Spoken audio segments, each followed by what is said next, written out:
It's not getting it out of your body that's the problem, it's getting it out of your mind. You are an addict. I think I haven't heard that 100,000 times, Mark.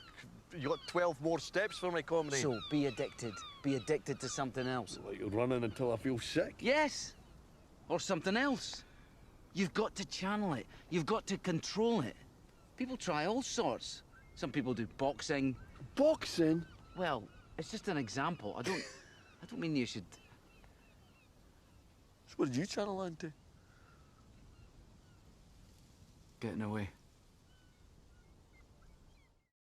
Welcome to Kermode Uncut. Last week I did a blog about sequels and how much if we really, really love an original we can be worried about the sequel. This was in relation to T2 Trainspotting, which actually I think does a pretty good job of not letting down the original. I was asking which films you love and you think you might like a sequel to, but the idea of it would worry you. And I had loads and loads of responses to this. I want to read you just some of them. One title that came up time and time again was Dread.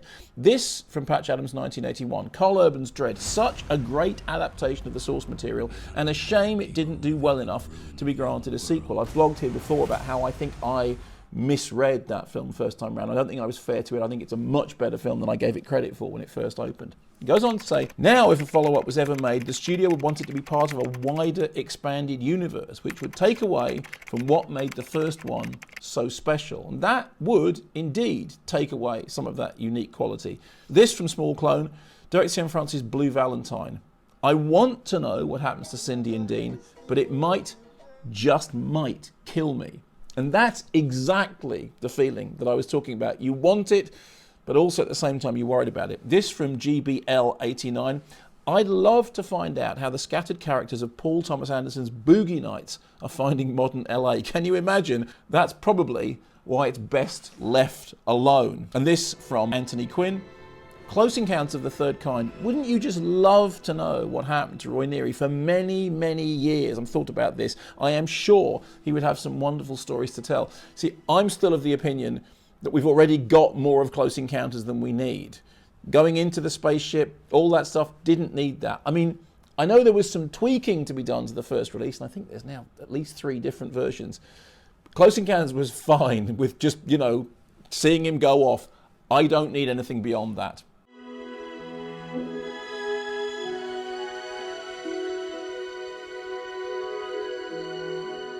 So now on a slightly different note, this is very interesting from Quint's Ghost. What I do like is the approach that Duncan Jones is taking with Moon and Mute, which is not a sequel to Moon, but it's set in the same universe, and there are definite nods towards Moon within Mute if you know where to look. This is particularly interesting because I was talking to Duncan Jones just recently. We did a 35mm screening of Moon. He was talking about Mute and about how that was the project he originally wanted to do, and then Moon followed it, and now Mute is happening, and as you say, it's connected, but it's not like directly a sequel or something. And it was a fascinating subject. Also fascinating that Duncan Jones said that he was very sad that as a result of the hard time that Warcraft had, we won't see more Warcraft movies, Warcraft sequels, because as far as he was concerned, all the hard work of setting the world up had now been done. And that was where the adventure would really begin. This from Mark of Cain. As much as I adore David Fincher's Seven, would I really like to observe Detective William Somerset cancel his retirement and get involved in another case without his sidekick Mills? In a word, no. To try again would be a John Doe of an idea. Weirdly enough, we kind of did get a sequel to Seven already. That terrible Anthony Hopkins film, Solace, was originally written as a sort of spec sequel to Seven. Remember Solace? The one in which Anthony Hopkins is the psychic Satnav. Left, left, left. Something bad is going to happen. Something really bad.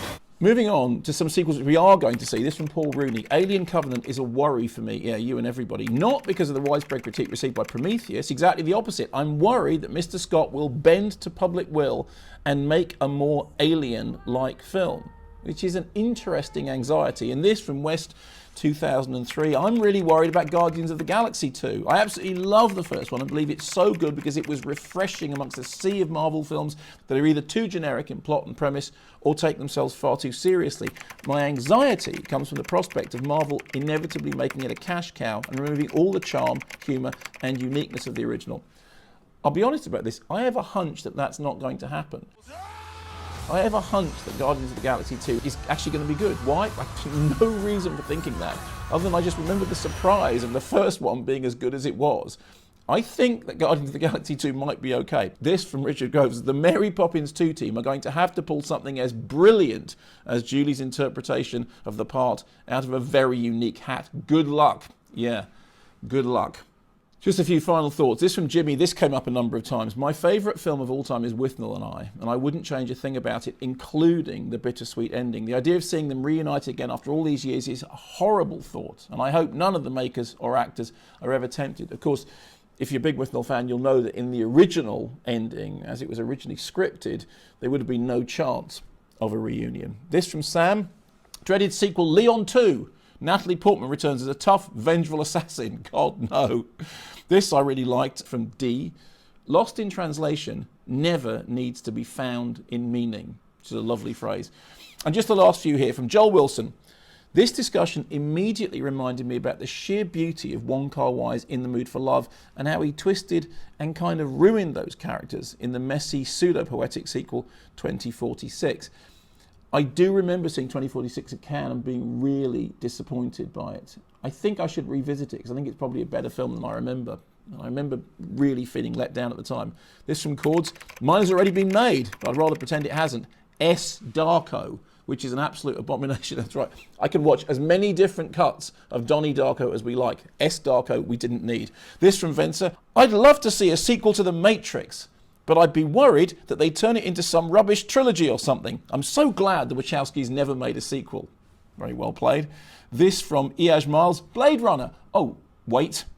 And this, finally, from Max Franks, 44. The Wicker Man. Oh, I forgot about The Wicker Tree. I think I blanked it from my mind.